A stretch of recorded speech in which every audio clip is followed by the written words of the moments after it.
Well, hello, everyone, and welcome to another episode of Jim and Rob Overanalyze Movies. We've got a banger of a show, so let's get into it.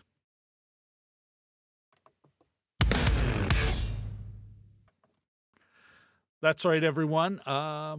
Welcome to my channel and another episode of Jim and Rob Overanalyze Movies, the live video podcast for people who are looking for a deeper conversation about the films we watch today.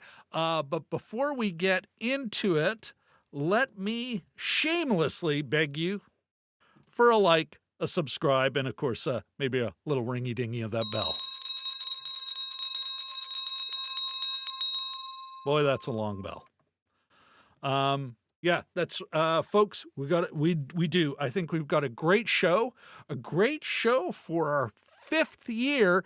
Jim and I have now, as of this date, 5 years ago, April 13th, Jim and I had our first episode.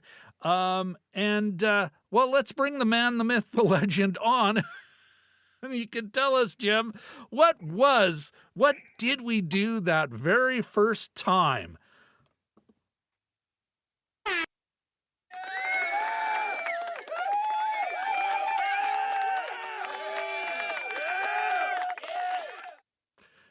Jim, do you remember? I do. Yes. Yeah, I certainly do.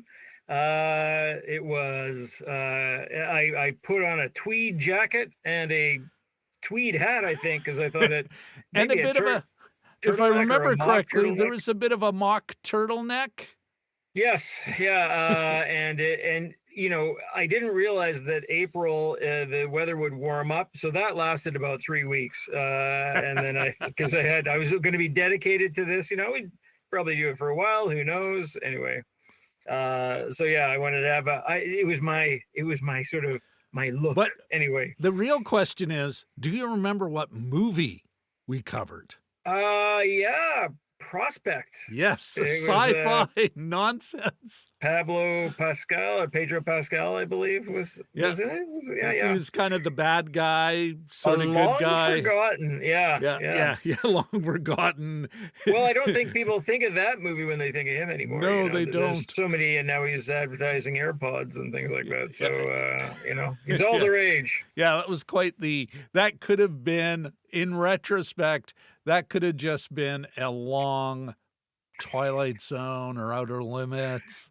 Yeah. Or even a significantly modified a Star Trek episode of any of any Well, of them, you know? could have been worse. We could have done Herbie the Love Bug or something like that. You just for dude, where's my car? But no, it's and it's not out of our sort of interest zone there.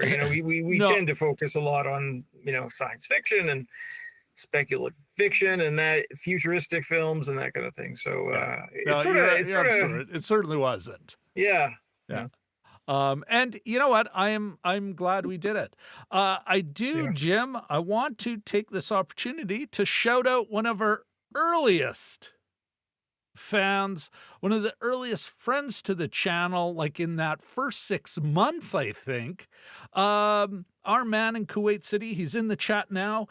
Let's give a big round of applause for our man, Jelly Duck 100 JD100. Wah, wah, wah, wah.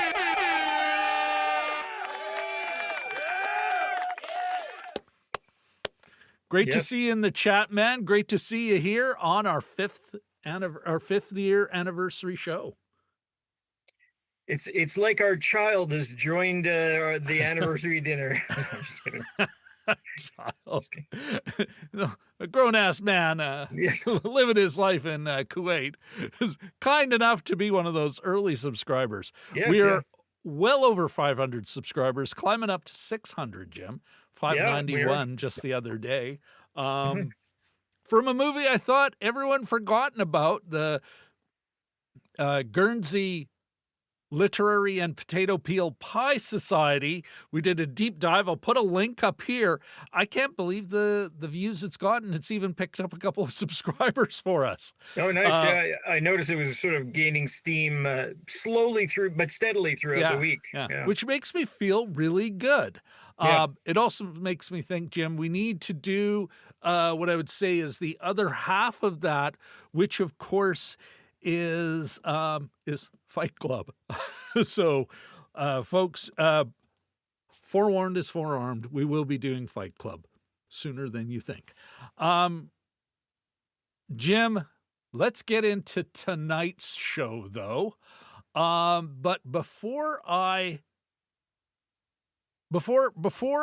we talk about tonight's show, which is Hayao Miyazaki's ostensibly last film, it certainly is his most recent film, and he's stated it as his last. What was your first Studio Ghibli film? What was your first Miyazaki film?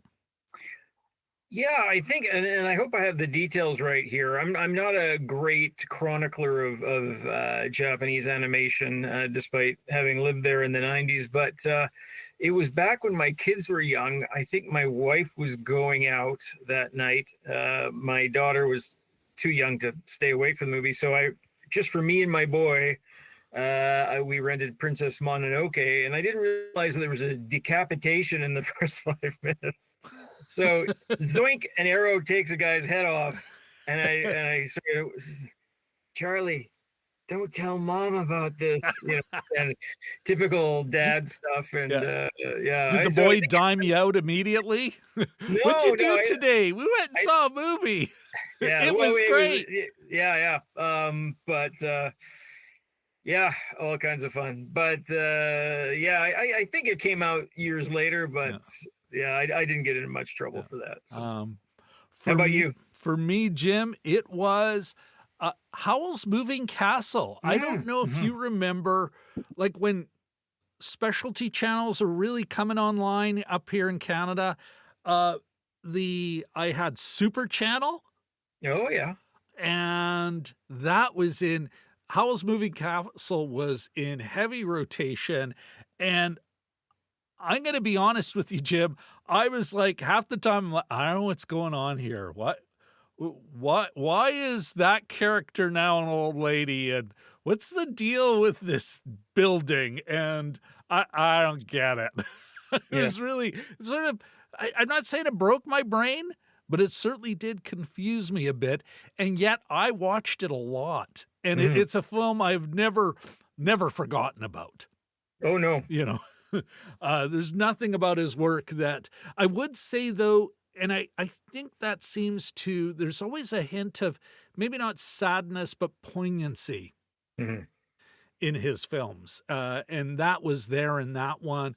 Certainly, Princess Mononoke, or, My Neighbor Totoro, Spirited Away, all these films have a kind of, bittersweet aspect to them. Yeah, Um, yeah. I will, folks out there, if you're watching, whether it's on a replay, and you can do it in a comment, or you're watching in the chat now, you're watching live now, love to hear what your first Studio Ghibli film was, what your first Studio Ghibli or Miyazaki film was, your first experience, what you thought of that flick. Tell us in the chat, or tell us in a comment. That's it. Let's keep the machine moving on. Of course, tonight we are talking about The Boy and the Heron. Here's the log line for IMDb. In the wake of his mother's death. In the wake of his mother's death, Jim, and his father's remarriage. No spoiler zone here, but we're not in the spoiler zone, but this ain't a spoiler. To his passed away mother's younger sister, a headstrong boy ventures into a dreamlike world shared by the living and the dead in search of his missing stepmother and aunt. Jim, before we Mhm. even get into I got a million questions on this flick, but let me ask you this. I was like, is this even anime? Because when I think of anime, a certain kind of movies crop up, and I'm talking about like Akira and Ghost in the Machine. Those to me, Jim, are that's anime to me. But I found out, bizarrely enough, that anime, I guess the formal, well, at least Wikipedia definition is Japanese animation. It's what the Japanese call it. That's what it is. And I gotta admit, Jim, I'm serious. I'm like, well, you hear people that go, oh, I really love anime. It's like, it'd be like saying, I like to laugh. Well, can you give me a little more? I Um, enjoy moving pictures. exactly. So let me ask you this, Jim. Mm. What do you think when you hear the word anime? What do you think that is? And then does Miyazaki, does Studio Ghibli fall within that definition for you?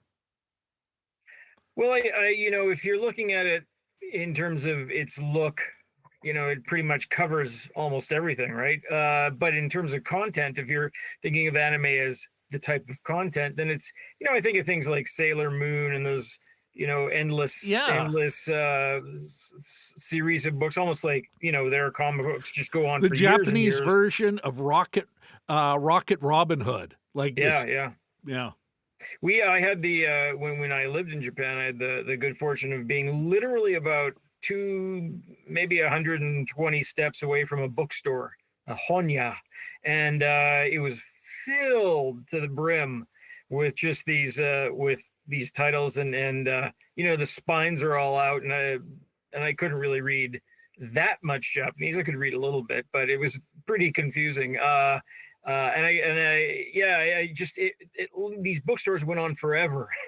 There's like entire sections devoted to one particular story, and it was almost too much. It was overwhelming, right? So, and there's enough Japanese literature for me to read as well to sort of get a sense of things. But Yeah. I know it's.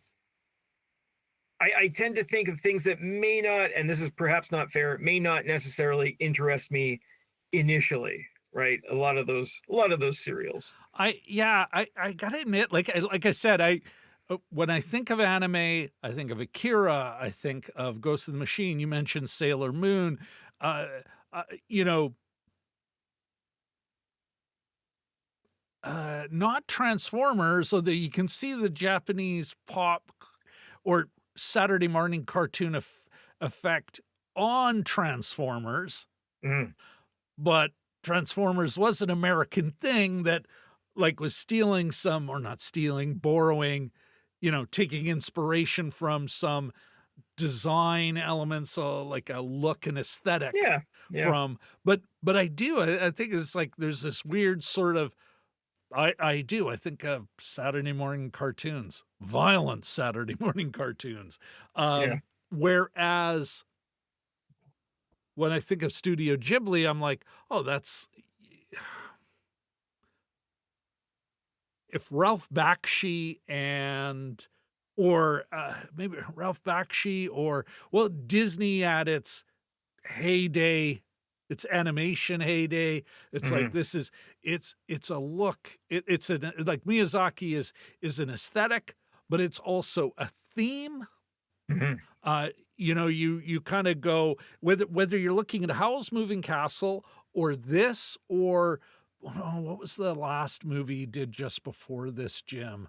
I think he did a shorter one I was reading. He did. Oh my goodness! For crying out loud, can we just get a list? Oh, you know For what? Sorry, Jim, but for No. fuck's sakes, whoopsie, for sakes, could we just get a list? No, heaven forbid. The Wind Rises. That's it. Okay. Which was the movie that was supposed to be his last film. There's still a certain common thematic elements. And so when I think of anime and I think of Studio Ghibli, I'm like, well, I mean, they're both Japanese, but I would not put them in the same class. But Hmm. I'd love to hear what you guys think. Jelly Duck 100 says Princess Mononoke was his first Studio Ghibli film, and thought it was crazy, but he loved it. All right, let's keep moving it. Keep moving forward. For this flick, Jim, did you watch subs or dubs? Like, it had a killer North American, or let's say English-speaking dubbing cast. Which I just discovered a half an hour ago or prior to the show, because I was watching I sort of rewatched the last 15 minutes of this movie. And then I was on the, whatever page. So, and I was like, what? Robert Pattinson? So that Florence would be Pugh? a no. Oh. You went subs. Yeah, I went, Yeah. It's Robert Pattinson, Christian Bale, Gemma Chan, Florence Pugh is Kirikou, Mark Hamill. Yes. Dave Bautista, Willem Dafoe. I watched subs. Okay. But before the show, I started rewatching it in dubs just to kind of get that different vibe going. And I got to admit, I'm looking forward to finishing it in the dubbed version. I got to watch this thing again, which I don't mind. It's certainly, well, let's not foreshadow here. Just yes, exactly. Jim, let me ask you this: The Boy and the Heron.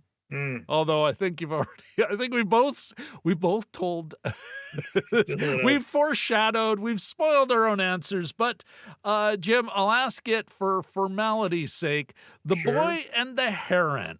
See it or skip it? Absolutely see it. Yes.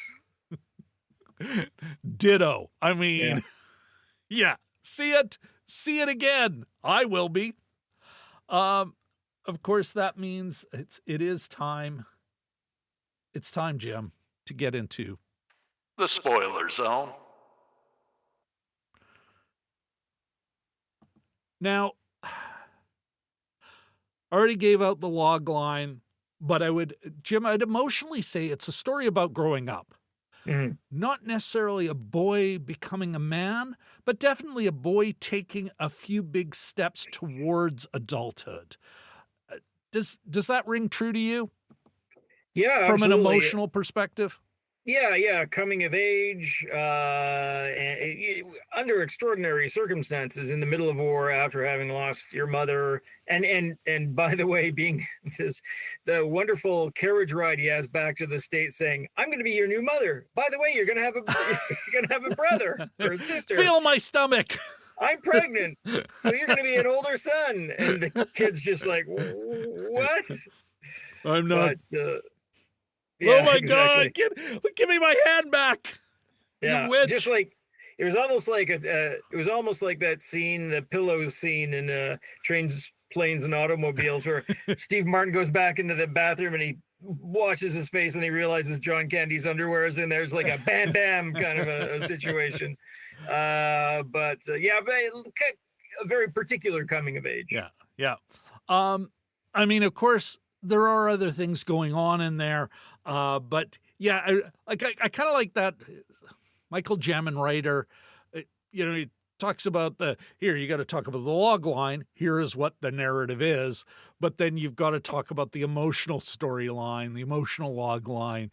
And for him, as far as he's concerned, there's only one real story. Boy becomes a man. Mm. And once in a while, it's a girl that can become a man. Yes. I'm grossly oversimplifying. He's not that sexist, but he certainly is to him. I think those are the stories that appeal to him most. Mm. Back to this film though. So yeah, it is. You've got we're quickly. It's the war. His mother dies in a fire in a bombing during the part where they've been fighting. It's set 1943-ish, give or take. Because a year later, him and his dad move out to the country. They've been evacuated to the country. His dad is some sort of, bourgeois factory owner. They meet this woman. What does he say? It's the first thing he says. It's like, "Oh my God, you look like my mother." It's like looking my mother in the face, but a younger one. Mm. But when they go, the father goes to the factory. Netsuko brings Mahito in through the front door of the estate. And it is this massive palatial thing. They climb up this, meandering like crazy. It's like they're going halfway up a mountain, and she's like, "You know what? It's your first time here, so we'll bring you up this way. We usually go the back way." Yeah. They get there. She's like, "I don't know where everybody is." It's like, "I don't think anyone's in here." The place is massive. As they take off their own shoes, take their shoes with them, find way in the back of this estate, this mansion, this very Japanese mansion. Mm-hmm. There's some old grannies and one old man way in the back. Meanwhile, out the back of that, they find a rather nice house, a middle class or upper middle class house, almost like a Victorian affair, Western style. And then further in the back is the tower where all the adventure happens. And I'm like, what did you make of that? Like, I'm still kind of stuck on that. Yeah. Well, I mean, I think it was primarily a compound in that the four mansion, for lack of a better term, was almost for show. If this guy's a factory owner, if he runs the factory and he's remember, it's not job, his property. It's actually his ex-wife, and now, or his in-laws. His in-laws. Thank you. Yeah. Yeah, and often, if there was, say, the family. I mean, I'm reading tons into this, but say, that read away. That's what we're doing here. They only had two daughters. Then the business interest, the one that would be expected to take over, would be the son-in-law. Yeah. So it would sort of go, him being the only I'm presuming there was no brothers in the picture, but yeah. And so I think that for the mansion was mostly for show, probably where you would have done your entertaining and that sort of thing. Evidently, it's a successful family, and so everything's it's a little too big, right? Although their place in Tokyo wasn't too shabby either, but everything's flammable. That's what I thought during it. And by the way, amazing opening sequence with that fire was insane. Like it was almost, it had elements of horror in it almost. I thought it was great. But yeah, so I think in terms of this, it was more of a family compound that you're looking at. But here's my question. Like I even took it, that's why I kind of tied it together with the tower in the back, where we find out later the granduncle disappeared, crazy man, and a bunch of books, and that this is a house, not just a house, a physical house, but a house as a metaphor. This family estate is not that it's hard times isn't quite the right word, but certainly like its best times are past them. You know, you've got this massive place that is unoccupied. Because they walk through, it goes on forever. Yeah. As they walk outside and you're seeing empty room after empty room after empty room. I gotta admit, the way I'm reading it is like this family was once a big deal and something's happened. And then, of course, when we dive deeper, when we go behind even, because it's forever you're going deeper. You're going into a forest now. It's like, I gotta admit, there's a part of me, Jim, I'm like, what am I in Narnia? Like, yeah. You know, they go through a thing and all of a sudden they're transported into another world. You know, there's gatekeeping in that, and you know, and yeah, I'm like, I'm not sure how that ties together by the end of the film, you know, but there's something, I think there's something more there. Yeah, I screen capped. There was an arc, and there was some. Turns out that it's not Latin, but it's rather Italian, and it's from Dante's Inferno. And I think it was something like "Fecemi la divina potestate." I'm massacring that, but it translates to "I was made by divine power." Is that the tower that? And there's a few of those things, like about 52 minutes in, there's some biblical things going on. That, though, makes me think of Agrippa Fecit. Basically, Agrippa made me, the Pantheon in Rome. But 52 minutes in, there's another thing, and they actually provide the translation. It's basically seek knowledge, past and you will die, you know, which is like eat of the tree of wisdom and you will die, which a part of me is like, as they go through these transitions, first it's coming up to the midpoint, but it's also like there's a biblical thing going on there, but is there also the boy is in a way dying, like he's got to be stripped of his BS, you know, to become the thing that can be a man. Like he's not, again, it's not that he's becoming a man, but he's on his way. Yeah. He's a bit of a cipher when we first meet him, actually, and he doesn't always sort of react to. And he's very formal, which is not uncommon in Japan. But even within his family, he's very formal to everyone. Well, I think he's using that, though. It's that passive aggressive thing. Yeah. That he's using the formality to say, you know, my mother. You know, he's not being bad. Exactly, yeah. But he's like, I am giving you nothing. Yeah. You know, I'm gonna hide behind, and correct me if I'm wrong, that's certainly the cultures that are very formal, like high formality cultures, it's a great thing to hide behind, great way to communicate you're pissed without being faulted. You know, I don't know what your problem is. I was polite. I obeyed the rules of politeness. Well, it's when like Trump says "excuse me" or "thank you," or whatever. Like he drops those in as if he's a master of decorum. But Yeah. in this case, I didn't do a big sort of. I'm totally, by the way, going to have to watch this again in both languages. But there are forms of language. So, for instance, if you're Yeah. saying "eat," please eat, you would say "tabete kudasai." It would be the formal. But if you're being rough, if you're like a trucker and you've given some hitchhiker some food, you're like tabero, just like eat it, and, Yeah. and so there's I mean, Eat it and be happy I gave it to you. the general rules, the shorter the verb tense, the less polite you're being. So Yeah. Well, that makes me ask another question, kind of a sort of a tangent. Like, I think some of the main emotional beats, there is whether it's a universal thing, like it's not culturally bound, or it's just the way.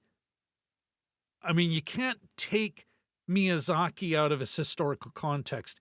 He was born during World War II, but he grew up first under American occupation. The Japanese rebuilding, Japanese finding its own space, but very much in, let's say, finding its own space as a client of the Western power of the day. And like you certainly see that, like I'd mentioned, Akira, but even more, I'm thinking Ghost in the Shell. I keep wanting to say Ghost in the Machine, but Ghost in the Shell, yeah, like a lot of it's other. a print police album, I think. Yeah, it is. It is. And an interesting book about the creation of a Vax computer killer by Digital Equipment Corporation. Okay. Yeah, like a Cronauer book, except instead of amazing physical feats in the outdoors, it's about engineers trying to build a new computer, a new mini computer. Ridiculous tangent. Moving forward. Where was I? God damn it.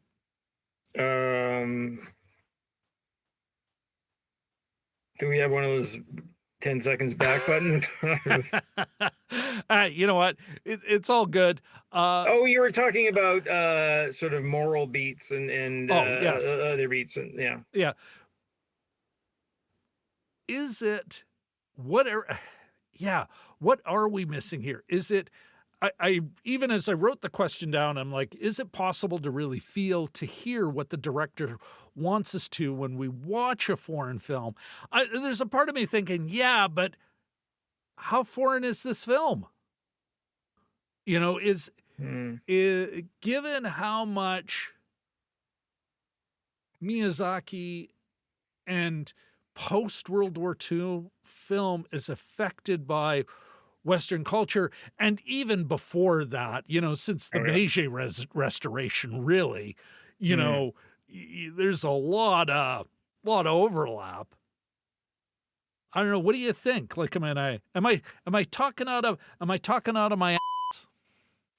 No, it's a good question. I think we're definitely missing some subtleties, but in general, storytelling is a universal thing. I think we pick up on the main points. Some of the subtleties will be lost to us, but in terms of it's an interesting question in terms of the Western influence and then the Eastern influence. We're always hearing about these things. I recently, just this year, watched Tampopo, and they're saying, it borrows heavily from the Western, the movie Westerns, with a sort of the cowboy-like kind of attitude. And then you hear about R2D2 and C3PO being based on a couple of characters in the fortress.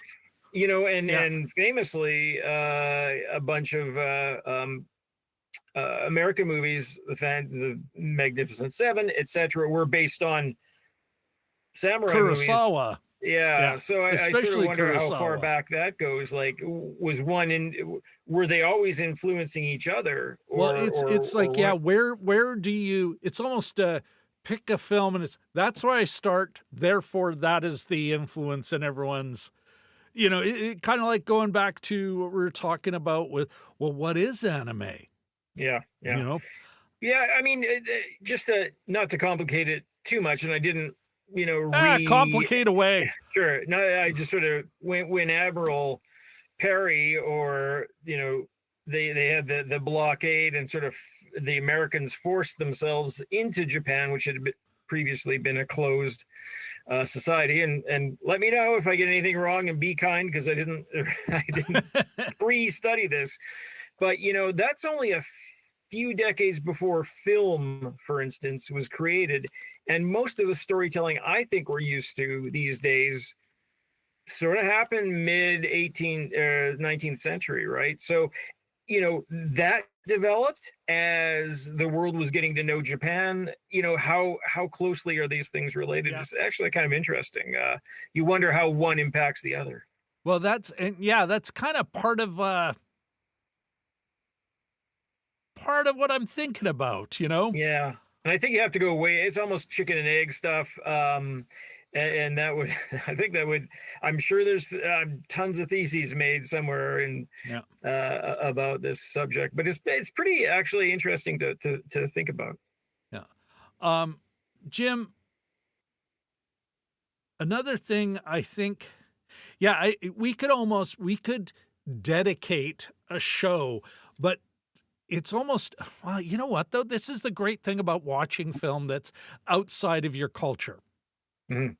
Um, I'm thinking some of the best film watching and analyzing early discussion experiences we've had, just even in the last few months. Like, think about I'm Still Here and how Mhm. much we learned from Brazilians about things we missed in that film. Mhm. While at the same time, obviously, based on their feedback to us, we got the gist of it.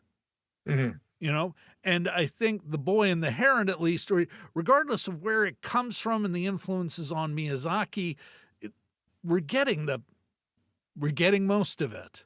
Mhm. Uh, it would though be interesting, to find someone who's has that great sort of cultural interpretation role, like somebody who's like of Japan, but is knowledgeable enough of North American, let's say, culture, Yeah. put a label on what we are, um, to be able to kind of highlight those finer points. But heck, if there's anybody from Japan watching now, please, like, whether you're commenting in the chat or commenting down below, just hey, the top 3 things North Americans do miss about Miyazaki's films. Mhm. Um, I do think, and I'm going to put a pin on it. We'll talk about it a little bit more when we get to the social nutrition checklist and resist with Rob. But I mentioned this earlier, but there were other things I saw in this movie, like, and I really first started thinking about it, like about, oh, I guess it was eh, mid first half of the second act when he's really on his adventure now. The pelicans couldn't eat him, but they sure did want to. Yeah. And was it Noriko? Was it Natsuko? Let me find her. Pretty sure it was Noriko, that character. Kiriko, sorry, Kuriko. Yeah. Kiriko, when she rescues him, the young Kiriko, as we, kind of, it starts to dawn on you, like, wait a Yeah. second, what happened to old lady, Granny Kiriko? She just disappeared. Yeah, just wandered off. Uh, she rescues them, they sail, and I'm like, a part of me is like thinking, well, this captain's courageous. The Mm. boy, uh, I mean, there he's a spoiled brat. Here, uh, I wouldn't call Mojito spoiled. He's Mhm. going through trauma. He's being a bit of a pill maybe, but he's still he hasn't gotten over his mother's horrible death, you know? Um, he's being forced to adapt and deal with trauma in a war context. I mean, Yeah, but there's still this idea that he needs to be taken out of his environment and kinda, "All right, get to work. We're sailing, boy." And I'm like, part of me is like, "Is that like just a standard? You know what'll man the boy up? Throw make him crew, make him swab that exactly. deck." But I also like there's kind of a Narnia vibe. Mhm. Did you see any other like, first of all, am I crazy on some of these references?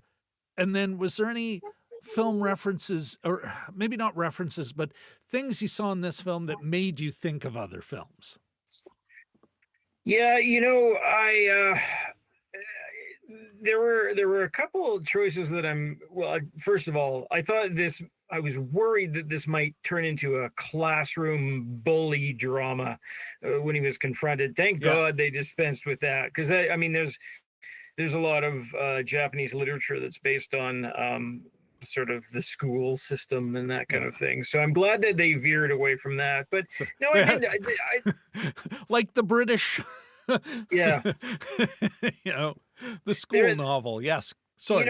Visually, I thought there were some elements from Lord of the Rings. Actually, the Oh whole yeah. when they're chasing the Parakeet King up through that mine shaft, and all the inner workings are wooden, sort of Yeah. rickety balconies, and then he sort of cuts them away and kicks them down. I thought, well, that's so, or was that the Hobbit?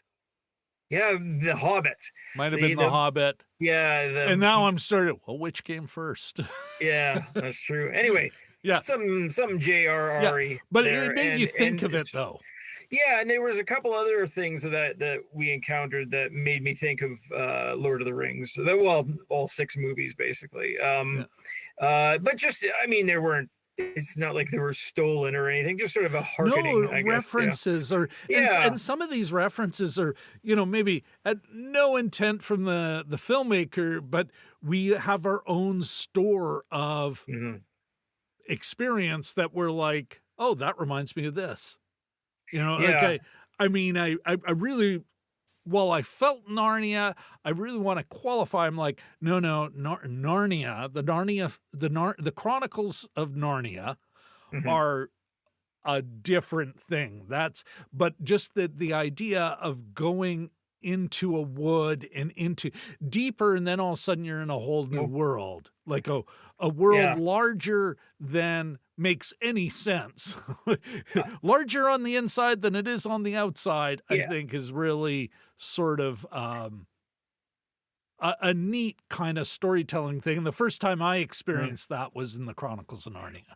Well, and Yeah. that's a little bit of a there was a couple of things that reminded me of old Doctor Who episodes, Mm, especially those little ware the little floating characters. They yeah. had one The episode with that, souls.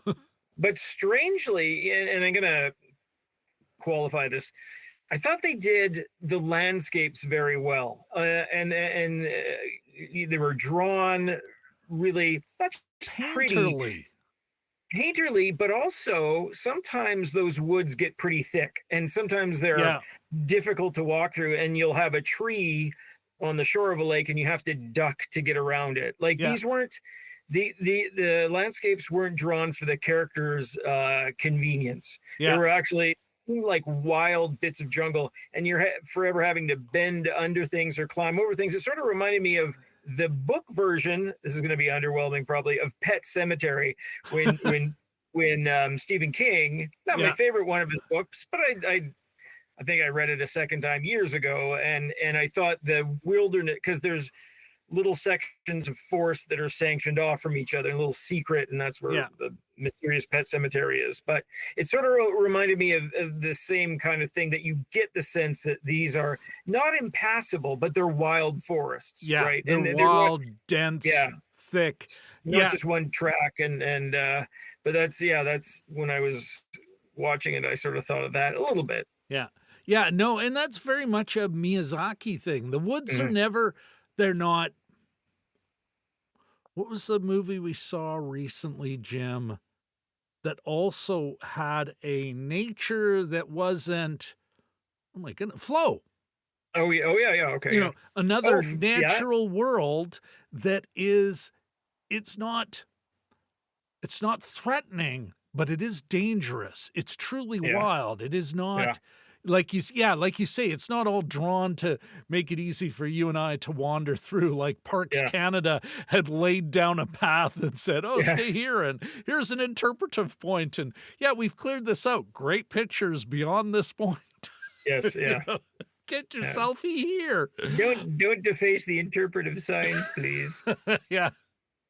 Uh, that isn't Miyazaki's thing Mm-mm. in any of his films, and certainly, and we see it here very well. Yeah, no, you're absolutely right. What, there's something else on, I cannot Flow remember. too, Oh, especially yes. towards the end. Just as you mentioned that, I mean, just having watched Flow recently, there's the when things are sort of dissolving before their eyes and they're running for their own secret doors. That totally reminded me of the towards the end of Flow. I Yeah, guess because all these animated worlds need to collapse in water and and mud, but it's a thing. It's a trend. No. yeah. What did you think of, um, well, there's another mind you, it could be partly on my brain because we just saw Flow. But water is also another water and Mm, the deep yeah. and going in and then going up, but there's this water component, the sailing component, but at the same time, with the Parakeet King, which I will never think of in another way. It's like, what is he, the Il Duce? Is that is the Parakeet King Mussolini? We're gonna Uh, see him strung up. Um, but there's this these budgies, but it's budgies, it's pelicans, there's a lot of birds here, mm, while at the same time, they're traveling on water, through water, even, Kuriko? Yeah, yeah. Kuriko? Yeah, her home in the other world is a big mossed over boat. Hmm. And even as he's walking to go, take care of, as he begins to Oh become yeah, more yeah. adult and he Hmm. goes and, helps move that pelican, to its final rest, uh, as he walks with the shovel, he's on you hear him stamping on a deck, on a wooden deck, even though it looks like a lawn. Hmm. What did you what do you think of those combinations of the birds and the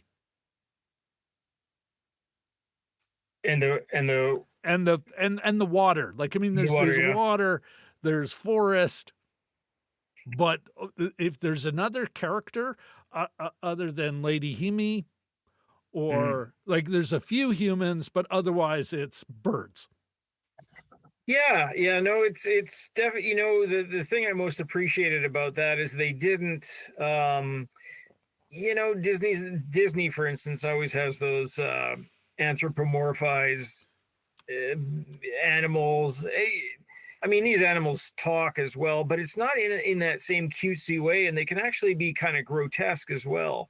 That it's not. You're never, I at least I don't think you're ever going to find a action figure of that guy with the huge nose slipping out of the heron costume. It's just like, Yeah, oh, look, he's my favorite. But um, he comes with his own fish. yeah, So yeah, I sort of appreciate that the forest seems impenetrable. The water, I mean, the water is pretty opaque. You don't necessarily know what's underneath it. These are all sort of maybe places that he doesn't necessarily belong, and just the having the talking animals. There's other birds too. I sort of wrote a list and I can't find it now, but yeah, the pelicans, the parakeets. What else was there? The heron, of course. But even, it's all kind of like this. It's in the title. Yeah. There was another species though that I'm forgetting. But anyway, yeah, and they do interesting things with him. And when they get back to the normal world, they shrink and they become the sort of benign little birdies that. So that's kind of interesting. But at the same time, they literally get on or on. Yeah. Constantly, and nobody's attention is, aside from it being drawn, nobody goes, oh, these damn birds. And the parakeet king, I think, is still wearing his crown even when he shrinks. Oh, really? Oh, now that's kind of awesome. Yeah. So it's just this sort of getting your mind around it, but it's interesting that he would ascribe these qualities, especially the sort of the bloodthirstiness of the parakeets and the creepiness of the parakeets, when normally they're seen as sort of a harmful, as you're saying, a budgie of some sort. Another interesting thing is when the pelicans attacked him. Yeah. You could hear that there's a door to the graveyard. Yeah, and it wasn't, but it was that sort of hollow, almost like ping pong paddles hitting each other or something like that. There's a hollow that goom, goom, goom, that the pelicans are famous for when they're eating, and you could hear that in the good Foley work anyway. Like a gulping. Like an empty gulping. Yeah. And I thought that was very well done. But yeah, I think it just adds to the sort of the weirdness and the whole puzzlement and he needs to be able to read this world, and it's kind of difficult for him initially. I know that's like it's presented as dream-like world. Mm-hmm. And certainly within the mythology, the heron, who's like a trickster guide, as you find in these kind of myths, saying you kept those things. Well, that'll be a great charm for you. It shouldn't have too much magic. You'll probably forget it. Which of course comes to the question, does he forget it? I don't think he does. Yeah. I don't think he forgets it. But I would say, even though it's dreamlike, it's not a dream. It's not, it was all a dream. It's mythic. Yeah. And it was funny. I was referring to something else when I wrote down in my notes. It's got kind of a weird logic. I was thinking more ethical, but put a pin in that. There is a mythology going on here, I think. And I was wondering where this kind of goes back to the birds and you kind of get the water and the journey. It is a journey. It's a journey into the deep and a shedding. It's very much I'm going to say a hero's journey, but different in how it versus it's not how Campbell would have exactly described it. But there is. Joseph Campbell on anime. It's just like, what the? But there is kind of a mythic growing up and dying. Like he's forever goes deeper and the stakes get higher. He's got to give up things. He gets captured. He's got to make choices, and sometimes hard choices.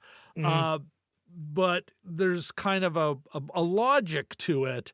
I'm still kind of like, what's the deal with all the birds? Is that a cultural thing? And I'd love anyone to chime in. Is that very much it's just a Miyazaki thing? Listen, I like birds, man.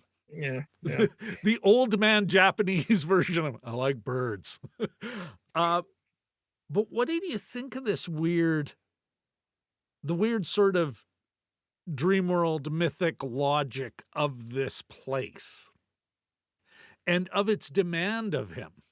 Of Mahito, thank you. Although it's weird the way the pronunciation on the English dub versus the Japanese actual, like you hear it and it's the H is harder. I think they had a shortened version of the name, which is typical, is to and then add Kun or Chan onto the end of it. You Mhm. know, so I think it was Yeah, something. I heard that, but Yeah, yeah, and that's typical. Is like I'm James, right? And it's but most people I like Jim better, right? So yeah, it's sort of a variation of that. Yeah, no, you know, internal logic. Interestingly, it reminded me because of the Japanese language, and I would hear little phrases here and there. I'm pretty rusty, but it reminded me that there's actually a verb, a single word for returning home, and that's kaerimasu, and that's Kaeru is the base of it. But yeah, it just means to go home. Kaerimasu, kaerimashou means yeah. let's go home, Let's and return. so this does make its way back home, right? And Yeah, it's sort of like that this thing that we started, you know, it ends in your backyard or your new yeah, backyard, yeah, and so that was sort of a nice little tidy circle there. But you know, it's the thing that I liked about it the most, and I've had this experience with Miyazaki before too, is that he doesn't touch on the same, even the same moral points that a Western movie would, and even the same sort of beats. Like there's a really nice little moment at the end when him and the younger version of his mother are going back to their various dimensions, let's say, yeah. and they're about to leave the door. You know, they each have a different door. This is my door. Well, What this is my door. a dimension and a time. And a time, yeah. Yeah, I have to go back to become Mm, your mother, yes, you yeah. know, But which it's like not. caught me It's here in the fields. Oh, it does, but it's Yeah, not played in a maudlin way. no. But there's a little moment where they both go to exit and they pause and they go back and they look at each other Yeah, and they just go, well, and that's pretty this much is it. his last moment with his mother. More is less, or less is more. Yeah, More is less. yeah. Less is more, isn't it? Like it was such a. And I was just watching the last few minutes of it again before we came on, and Well, I just like, bang, nicely well, done. even where Himi, you know, is his mother. His mom, yeah, Yeah, but when she's Lady Himi, the descendant of the granduncle, the old man and the master of the tower, the yeah, old wizard, um, he has an opportunity to turn back. You see his dad coming to rescue his son, to rescue his wife, and mhm, she's like, "Listen, you can, home now." And he's like, "Sorry, Dad, I have to." Like he has learned this is his final, accepting that he did wrong by rejecting his new mother, which mhm, it seems to be the real, the moral sin he committed is yeah, by rejecting his mother. So, or his new mother who's with child. So of course she's has to disappear into the woods and, a whole adventure, which is kind of the weird sort of, well, what? yeah, But what the hell? Myths work that way. The Greeks are always doing weird crap. It's like, do you not know that your father committed the sin? So now you will pay for it. Poke out yeah, your eyes now that you've learned that you've slept with your own mother. It's the way it is. The gods, you have violated. You have done terrible sin in front of the gods. What? a fun night at the theater. The Saturday Night Live 2 weeks ago just had a skit on the very first play, and they're like, the actors are like, "Yonder mountains," and the audience would turn around. They say, "There's no mountains there. What are you talking about?" Like they took everything literally. Yeah. You're lying to us. You're my neighbor. Just no, I'm the emperor.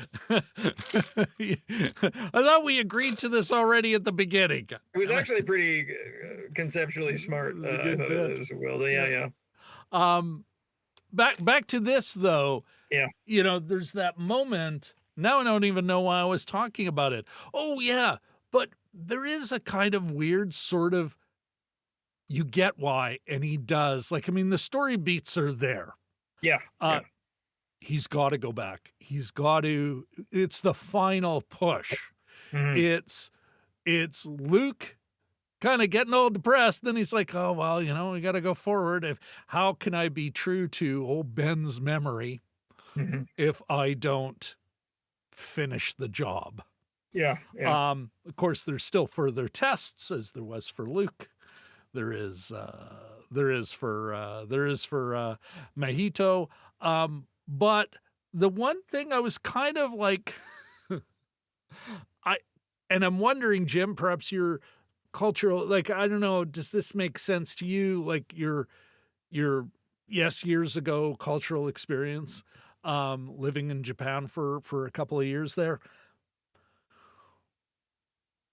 One thing that sort of takes me a little out of the movie is at that beginning where it's like, so Dad, and this is almost right out of the Bible as well. This idea, it's like, well, my wife died. I'll just go marry the younger sister. I still want to be in charge of the company. Yeah. Fun fact, folks. Hayao Miyazaki's father was a director of Miyazaki Airplanes. His brother's airplane company that made war material, including rudders for the Japanese Air Force. Anyway, some autobiographical nonsense in here. But there's, this weird sort of, well, I'll just go knock up her kid sister. Like, and that part of like, I'm kind of with you, boy. This is weird. Yeah. Yeah. What did you think? What well, was your take on that? And is that just, I'm being very modern and Western? Like, it's not like this movie was made in 1946. No. It didn't take me out of the movie, but I thought it was a real, and I think it showed maybe the father's insensitivity and at the time, company directors probably weren't, their sons thought probably wasn't at the top of his mind. But yeah, a bit of a douche move, but more so not telling him. Like he had to witness it from the top of the staircase, right? And nobody was straight with him. They just, it just sort of was one of those things. And by the way, I'm with your mom's sister now, and by the way, she's a little bit along with child. That what a hell. Do you mean my aunt? Your I'm mother now, boy. Your mother aunt. I'm having the worst day. There was none of that. But and then, not surprisingly, he gets pretty silent, right? He's pretty, again, he really doesn't, the character of Mahito doesn't really talk much in the first act, I think. Understandably. Well, but I think that's, that's part of his, the pouty little boy. I'm not going to cooperate. I can't say no, but I can be a dick about everything. Yeah. There, before I forget, there was a scene when they're carrying, so they brought the jet, the Zero parts, the airplane Zero parts. Bubble. Yeah. The canopies. Out to the country so they didn't get damaged. And there was a scene when they were going down a switchback staircase from the top of the mansion, and that sort of reminded me of Ran, because there's a couple switchback scenes, totally different. But I thought, and me trying to read maybe too much, but Kurosawa's Ran, some of the big battle scenes have them coming down a hillside and sort of like the lightning pattern, the switchback pattern there. So, but really interesting detail anyway. But I did, like I said, it didn't take me out of the movie, but I thought it was an act of cruelty not to, and it may have been to symbolize the level of lack of communication between the father and the son at that point. Yeah.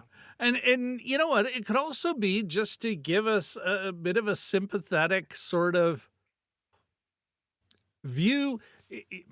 Okay, let me try and put this in the, am I being weird about something, or should I be looking at it in the, like any kid would, whether it could be the aunt. Like, I'm just thinking that's weird. But if it was just some other, hey, I met a new girl and we got married and now we're all moving out to the country.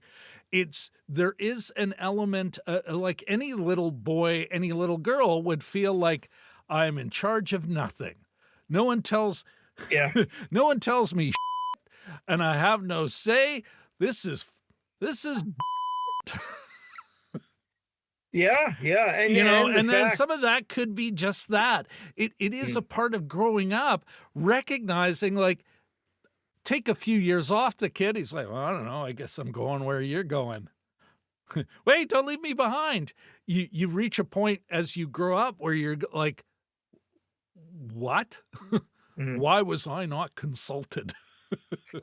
Yeah, and this is And that Japan could, wartime, so yeah, there would have to have been a wedding. You're not just shacking up with your sister's, with your, late wife's sister. There are hoops to jump through, right? And you would have had to have had a wedding without the child present. yeah, So this, I mean, it brings up a whole bunch of like, yeah, that's kind of horrible. They didn't bring him, although she seems very nice. There's still an element of not bringing him yeah, on board until the very last minute yeah. too. So yeah. Well, and it's also a great, like, I mean, like a lot of but mythic stories, but even just family movies. It's like the family is not together yet. Mhm. And then later on, we see a family together, Yeah. that he now accepts her as his mother. Mhm. The stepmother becomes the mother, you Yeah. know, Yeah. um, and which is interesting. What did you, how did you interpret, Jim, him bashing himself in the head? Myself, I was just, I gotta admit, it was like, wow, that's harsh. But wow, that's, you really don't want to go back to school and you just want to feel sorry for yourself at home, but you need an injury. Yeah. And it must Because he have never, been. he had no problem his father believing that was other kids at school, but he wasn't so much of a that he threw one of them under the bus. Yeah. And then Yeah. the father later on bragging, I gave a donation of 300 yen, basically bought the kid out of school, you know, Yeah. and they don't have time to teach him. We'll just let him run free out in the country, I guess. Which is $3, $3 now. But Yeah. so they wa snitches aro get stitches desune. Um, Yeah, no, that one I was thinking that was almost sort of novelistic in why he did that, and it's an extensive injury. I mean, I guess we're thinking that they didn't stitch it up apparently, or it didn't No. seem that they stitched it up, but it must have been a concussion, or they maybe were worried that it was something deeper. And there was a They lot did of get a blood doctor too. coming. Yeah, Yeah. yeah. There was a Um, lot of blood yeah. too, and so maybe he overdid it a bit. Did It might have been just all those things sort of taken together. Like yeah. I thank God it got away from the whole school. The Yeah. new kid in school being bullied thing. I was really worried it was Yeah. going to take that path, but it did not. It most certainly did not. Yeah, that's one that puzzles me still. Maybe it's everything taken together and he sort of overdid it to Yeah. himself. He didn't want to go back, and B, he's a pretty angry young guy at the time. He's Yeah. he's dealing with his mother that for some reason he feels guilty about the mother's death, Yeah. um, as if he could have done something as a young child, and just his new situation and Yeah. all that other kind of stuff. And then he almost, there's, I mean, geez, we could, when he tries to rescue Noriko, Mhm. he violates the Oh yeah. sanctity of the birthing room.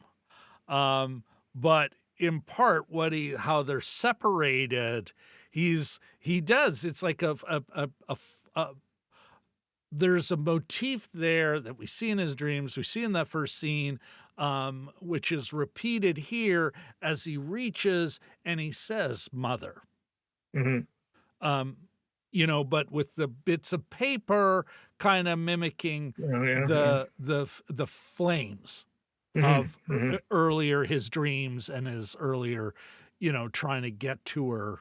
And even his image, obviously a dream image, not an actual image, of his mother, burning alive. Yeah. Um, You know, what, you know what, Jim? I'm going to save my chat about the ending. I do have one more question Sure. regarding the ending, but I'm going to save that for final thoughts. I do think it's time to, well, jump into what I've come to call Resist with Rob. And, oops, going too much on that, Jim. And of course, you know what? We have been doing the social nutrition checklist. But before we get into this, Jim, well, as you know, our wonderful, our awesome, our fantastic, our damn near heroic floor manager, Luke, asked me, says, listen, Rob, can you give a shout out to one of our friends on the interwebs, on Threads, and that would be the man, the myth, the legend, Tito Marbury, and I'll bring him up on the minor thing here. Of course, I think it's because Luke saw this great meme. But Tito is somebody, he's from Mexico, writer, anti-fascist, understands the idea of solidarity beyond borders because we're all getting screwed by the mega rich. And so, of course, that hero of the rebellion,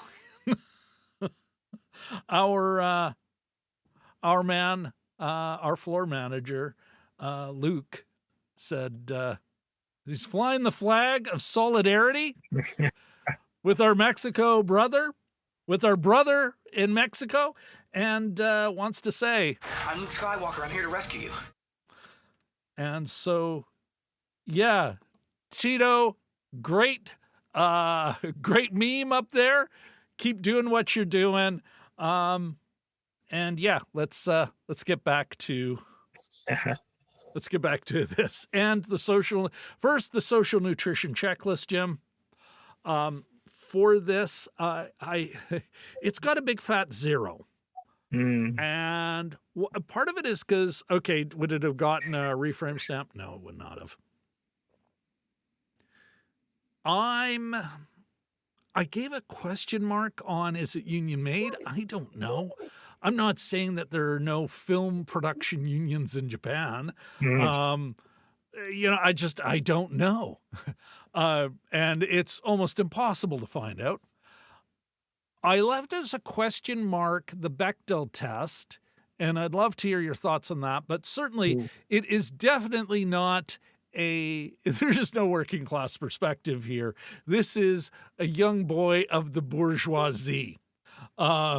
His dad's a factory owner. They're obviously, even during the war, living pretty well. Like the film starts with him bringing a bunch of what looks to be, basically bootleg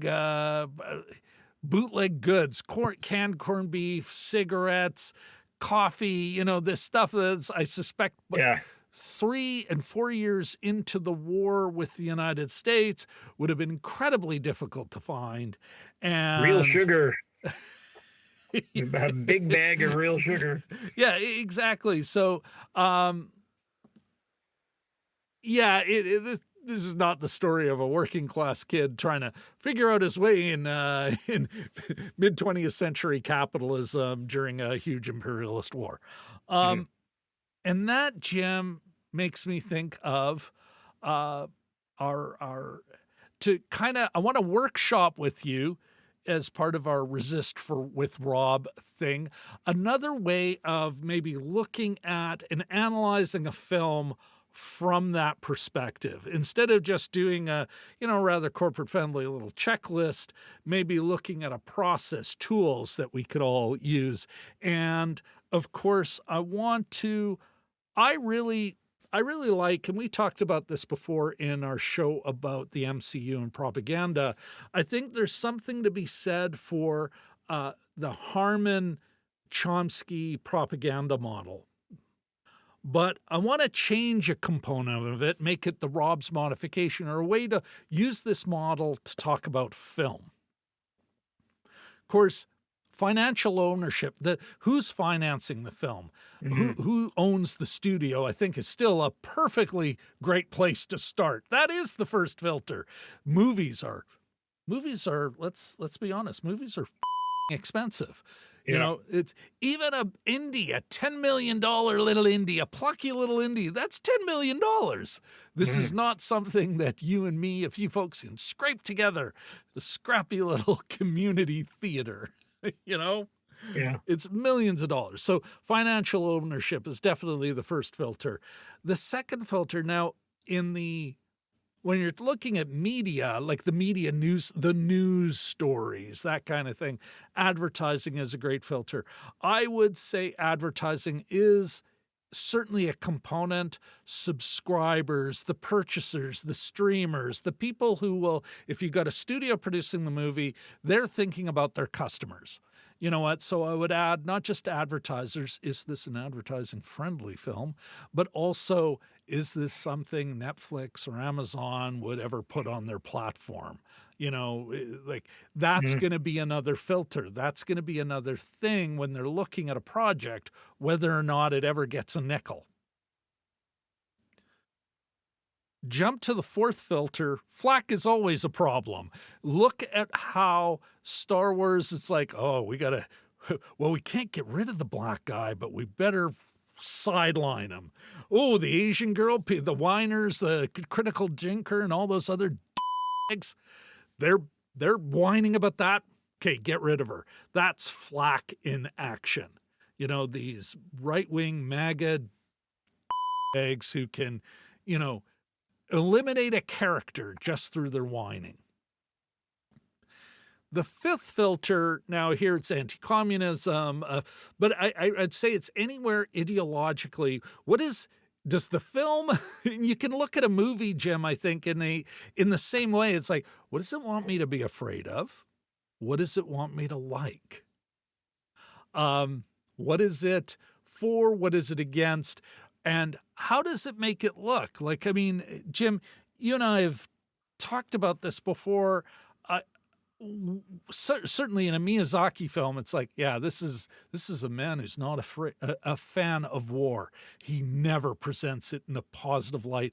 Whereas we've certainly seen some films, and I one of my favorites to refer to is Apocalypse Now. It's like, but even Civil War, there's these things where it makes it look cool.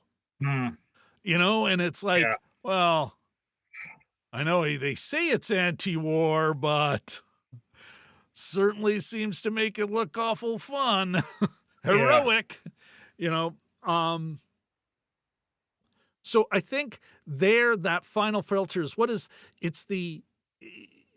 a movie's being made, somebody is going to be saying, well, I don't know if I'm not sure I feel comfortable with that. That looks like it could be, anti the troops. What about the troops? We should be supporting the troops. Well, maybe bringing them home would be supporting them, but hey, I'm just a crazy man, Jim. The biggest modifier I would propose is on that third filter, that middle filter, the sourcing news filter. I understand it as far as media goes. I don't think it's really relevant. Or you could make an argument that it's like, oh, that's where IP, intellectual property, the book it's based on, that kind of thing comes into play. But I don't think that. I think that's made at the very top. I don't think that's really a filter.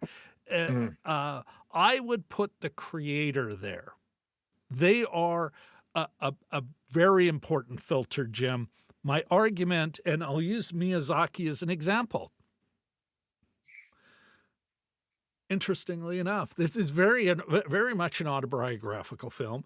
And this isn't a knock on the man, but he tells stories from a kind of a universal, i.e. a middle class or upper middle class perspective. That is his upbringing. That is I think that affects his worldview. That's the way he looks at things in a kind of, wow, this could affect us all, i.e. me. Again, Yeah. don't think he's a bad man. A far kinder, a far better Jeez. This is a man who's contributed positively to people's lives. That doesn't take away from the fact that he is going to apply his own worldview to his projects. And I think that is an important filter. And especially when it comes to film, not only do they cost a lot, it's a super hard thing to get in, especially at the top there. This is one of the weaknesses of the reframe stamp. It's like, sure, you could have women and people of color at these higher levels, but they're still going to come from upper middle class backgrounds. They can afford to get the education.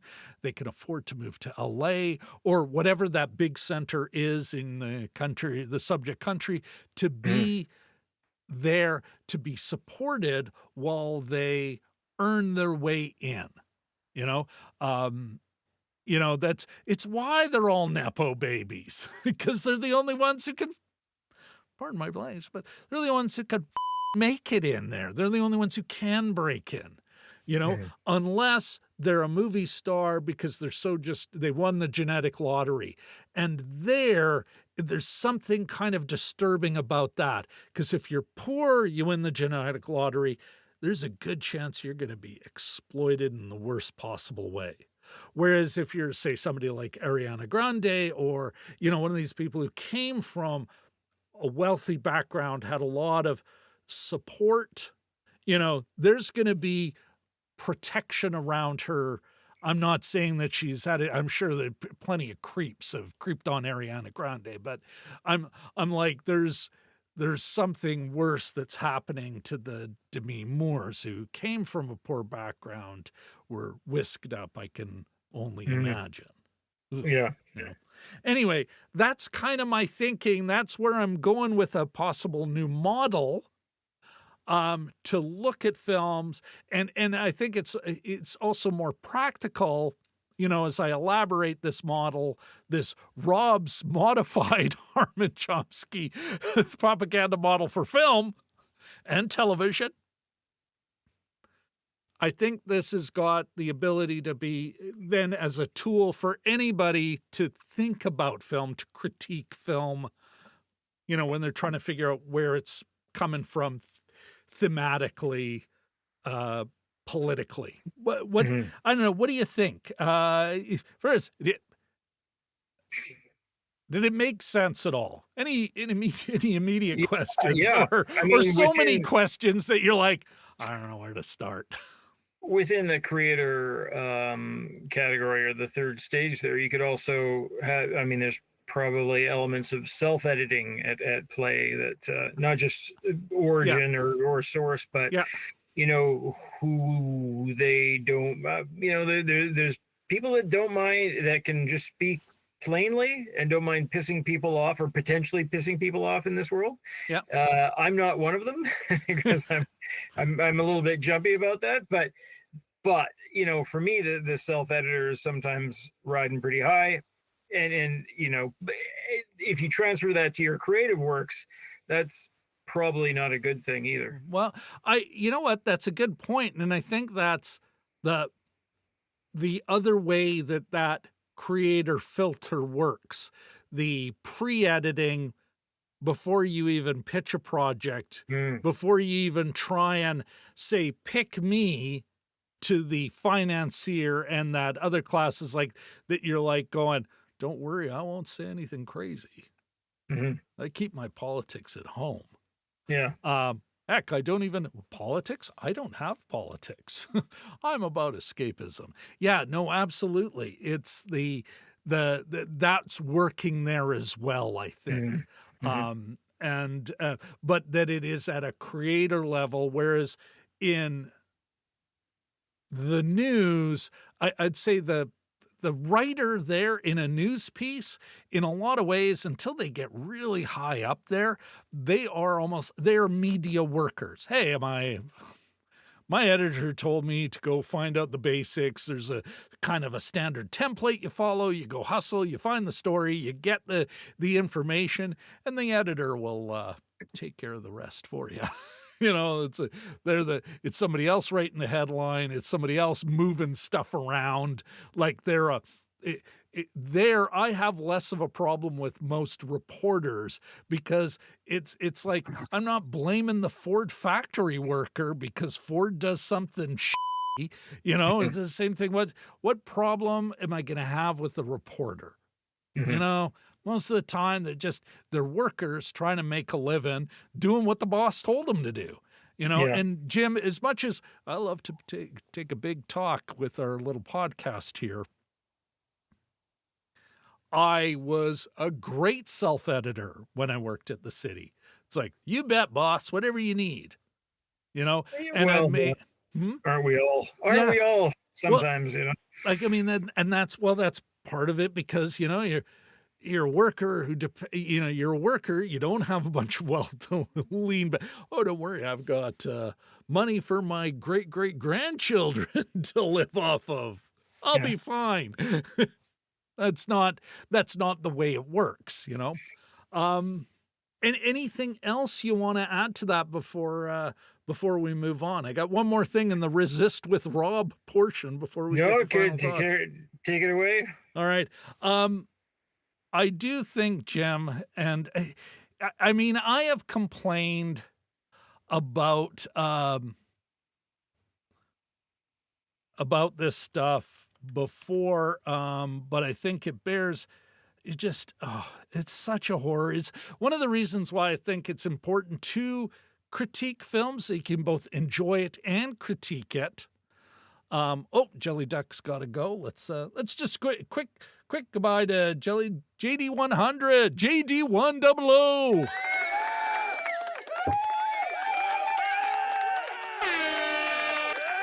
Air horn, wow.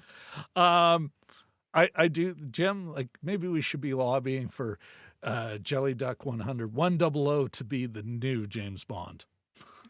Oh, I'm sure he'd love that. He could compose the theme as well. Why not? Okay, back to Resist with Rob. And one more thing, of course, Jim, it was all over. I don't know. It was all in my feeds, mostly negative reactions. But it's like a twofer of horrors. First of all, you got the whole AI meme generators, like this horrific BS.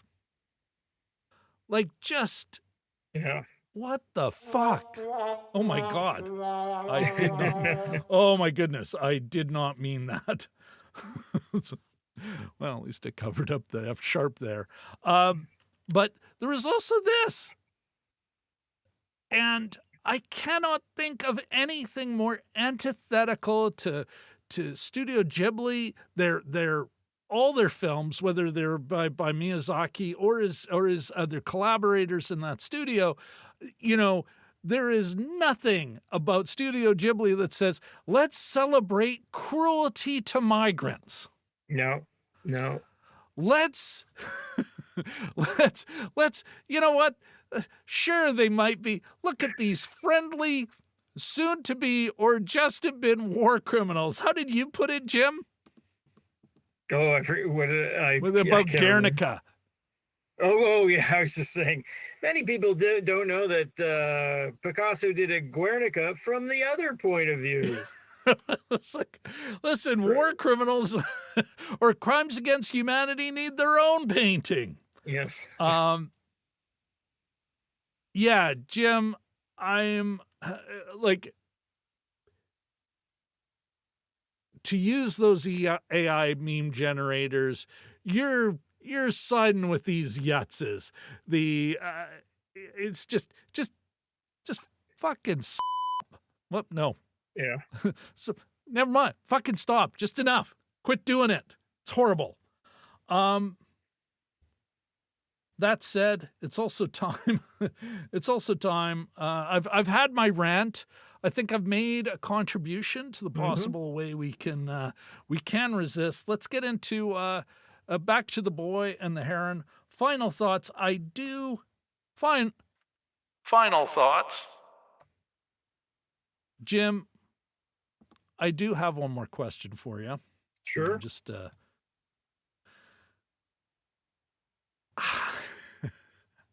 So we go through this remarkable adventure. The family's reunified, hugs, oh my goodness, I keep Natsuko is now the new mother. He's had his final he's had his final moment with his mom, with Himi. Dad obviously loves them all, willing to gird his loins, go to battle with whatever force is, including terrifying budgies. And then cut to 2 years later, went back to Tokyo. That it just done. What? Not gonna lie, I'm like, what's the deal with that ending? How did you interpret it? Yeah, it was crazy abrupt. I mean, not abrupt like the end of The Sopranos abrupt, but it was, I thought it just showed him, and the family's gathered in the foyer. They're like, yeah, hurry up, the train leaves in 5 minutes. And he's,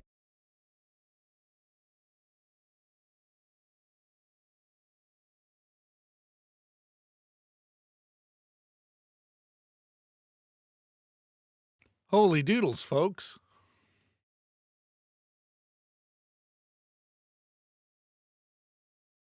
Hey, Jim, you there?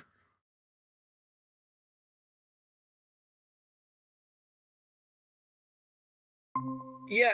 Oh, Hey, okay. Sorry about that, man. no worries. No, We I got, had frozen, so I was wondering if I was even like I broadcasting. But just, anyway, he looks back into the room, and there's not even like a nostalgic look back. He just like, oh, got everything, shuts the door, and then there's a real gradual fade out, and that's it. And then it just wrap up. So I'm gathering they're arriving back in Tokyo just in time for Godzilla to attack. That's the next chapter, 1947. We'll be able to stitch all of Japanese recent history year by year by year. well, we actually get to see a bit more of the how the Poors got by during the war, Yes, yeah. not in some pastoral idyll with a cool alien stone thing Don't into another leave. world, but Stay there. It's nice. yeah, he's got his books. I think if we had a bit more time, I think there was one of the books that was his mom's, who wrote a letter to him and everything. And but I do think the way, because it is him, we start with him narrating the story. He is narrating it. He's like, at the beginning, it's, a year later, moved to the country. So here, 2 years after the events. So the one thing, the way I would read it is, because he kept the stone, and because he kept the charm, which is really Kuriko. This is Kuriko, right? Natsuko's the mom. Kuriko. Kuriko is so the charm of Kuriko, the little statuette, because he kept that, he still remembers, even as now a young teen. He still remembers. But it's almost like, well, I'm like, oh, we don't even get a Matthew Broderick. What are you still doing here? You can go now. No, it's very, and it's just not, it's not maudlin, and it's not sort of nostalgic in the typical ways that I think a Western movie would be. There's certain, there are certain similar points, because he says, I don't want to abandon my friends like this, that, and the Heron Man. And the Heron Man goes, friend? And that's sort of familiar territory, but, and also a bit of a switch from their relationship initially. But really abrupt ending. But I'll trust the master's judgment on this one. I mean, it because I went back, I'm like, one of my questions, especially if I watch a movie late at night, is like, yeah, what was the final shot? You know, because that's often a kind of a, how did it actually end? And so yeah, I went back and just the fade out. Yeah, And a nice little song. Close and, the door. We see the little. Yeah. We bright blue, white writing on a bright blue background for the graphics too, which was interesting. I gotta admit that part. I'm like, oh, this is some budget shit. Comic Sans font and really, but not all caps, so it's hard to read. It's like, what the? I guess we've spent all of the money. Yes, this is what you get. Is there anything else you want to add? A couple things actually, just really quickly. Yeah, I should mention the. It's funny that all the pelicans in this, the pelicans, it being spring here in Manitoba, the pelicans just returned this week. So the day after I had gone with my family, we went for a little Saturday drive because it was finally a nice spring day, and saw all the pelicans at Lockport. So that was kind of like immediately, like within 12 hours. I caught that on social media. Seeing this movie, so that was kind of interesting. I was thinking, like Disney, maybe they should start doing real life versions of Miyazaki movies and see how that would turn out. But I don't like that idea at all. No. Here's an interesting thought exercise, and I would have brought it up, but I think it's a rabbit hole kind of thing. But I was looking at it. This was a great watch. Quite enjoyed it. Flow was great. And I was thinking, and this could be for us in the future, how do the best picture winners, just using that as a basic barometer, stack up against the best animated movie features in the last several years? Like, are they... Oh, that is a cool idea. Are you getting more... from the entire category, even you could go fairly wide with this. Are you getting more bang for the buck in the animated movie rather than there's a few stinkers in the I mean, they have more nominations, but for best picture. But I was sort of wondering, even just taking a look at the main ones, how do they stack up?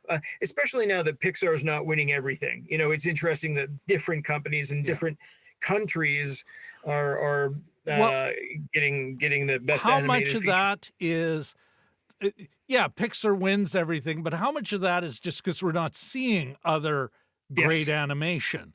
The French have put out some great animated films. Of course, Japan. There's more than just Southern California making amazing animated work. So I guess I'm gonna put it out there to the folks out in the interwebs. What feature animation should we be looking at next? That isn't a Hollywood production. Worker versus Parasite. That's good. Jim, I do have one more thing. I do think we have to. We got a bit of a mailbag here, my friend. Our good friend, Matthew Bowen from the land down under. That's pretty good. He reached out to us. He just saying, hey, still watching, of course, it is on the other side of the planet in many respects. And so he hasn't been in the chat, but he has been keeping an eye on us. He chimed in on the last movie. He actually made a film suggestion, which is a Canadian film written and directed by a Hungarian immigrant based on him and his family's experience in Hungary during World War II as Hungarian Jews and in the communist takeover of Hungary. Sunshine. And so Jim, yep for that. Maybe we take a look at that sometime soon. What do you think? Yeah, sometime in the near future. Yeah, I was saying to Rob before that been on heavy rotation in Canada here for a number of years, and now it's not streaming anywhere like a lot of these. Yeah. I don't understand streaming. I know, there's great movies out there that you can't find anywhere. There's a whole thing. Look up Cocoon. Oh, not that that's a great movie. Well, Jim, it's a good movie, but that's a whole remember us saga. waving this thing around last? Mm. Well, this is a doorstop of a. Look at this ridiculous thing. And you know what? It has a million filmmakers, a million stars, but it does not have Miyazaki.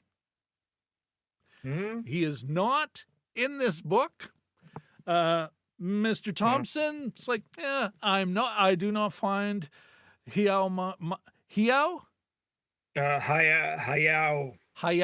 Miyazaki, I do not find him interesting. He is not worthy of a blurb. But you know who is? That